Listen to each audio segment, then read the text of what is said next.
Aujourd'hui, mardi 24 février 2026, je me trouve au commissariat de police à Bobigny. Quelques jours après notre meeting, vous pourriez vous demander ce que je fais au commissariat. Mais voyez-vous, contre toute attente, j'ai été convoquée aujourd'hui et auditionnée suite à la plainte de la mairie de Bobigny.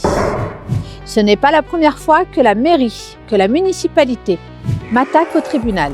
Ils avaient perdu une première fois. On se retrouve de nouveau aujourd'hui. Dans le cadre de cette élection municipale, je ne cesse de subir sabotage, attaques et intimidations. Aujourd'hui, je voulais vous partager tout de même les coulisses de cet événement qui a eu lieu vendredi 20, notre meeting. Il faut savoir qu'avant notre meeting, nous avons subi beaucoup de sabotage au niveau des arrachages des affiches. Nos affiches n'ont pas tenu plus de 30 minutes en continu sur les panneaux. Il faut savoir que des personnes ont été postées à ces panneaux pour nous empêcher de coller. Il faut savoir que mes parents ont reçu la visite de la police suite à un faux appel pour un cambriolage le matin de notre meeting. Il faut savoir que toute la matinée, la police municipale est venue à la rencontre de notre équipe qui était en train d'installer ce meeting.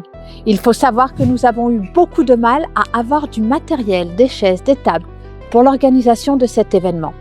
La plainte qui a été déposée porte sur l'affichage d'une bâche qui était prévue à la salle Pablo Neruda pour souhaiter la bienvenue au meeting le jour du meeting. J'avais évoqué la taille, la matière, l'endroit où serait apposée cette bâche et la technique avec laquelle elle serait tenue. La direction des services m'avait autorisé à pouvoir poser celle-ci et contre toute attente, le jour du meeting, tous les services se sont présentés à nous.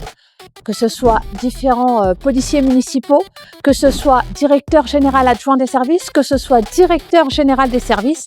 Ils ont d'abord évoqué qu'il fallait retirer cette bâche parce que ça empêchait la lumière d'entrer dans les bureaux.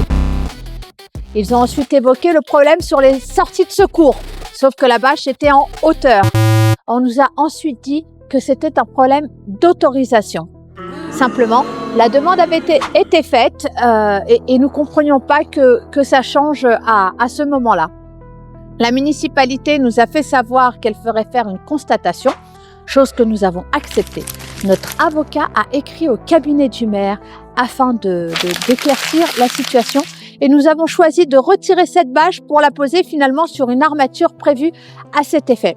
Cependant, ce que l'on note, c'est que sur un événement qui peut être aussi stressant que l'organisation d'un meeting avec tout ce que ça représente, nous nous serions bien passés de toutes ces attaques, de tout cet acharnement, de toutes ces intimidations. Les agents ont été dans une posture, encore une fois, complètement indélicate, où finalement, on les met au cœur d'attaques politiques dans lesquelles ils n'ont rien à faire. Ils travaillent déjà des heures beaucoup plus importantes, ils travaillent sur des plages horaires conséquentes, ils ont techniquement beaucoup de choses à mettre en place. Si on pouvait les préserver et éviter de les mettre au cœur de discussions politiques, je pense que ce serait déjà un peu plus intelligent de la part de chacun. Ensuite, en ce qui concerne les arrachages d'affichage, vous avez la possibilité de coller et recoller. Je ne comprends pas que vous vous permettiez finalement d'arracher et pire de jeter sur la voie publique. On a ramassé tant qu'on pouvait le faire. Il faut savoir que la semaine qui précédait le meeting a été une semaine très intense parce qu'effectivement, il faut prévoir énormément de choses, ça demande beaucoup de travail. Donc, nous avons déploré que toutes nos affiches soient par terre et que nous n'ayons pas pu les ramasser. En revanche, ce qu'on aimerait, c'est que les équipes cessent ce sabotage.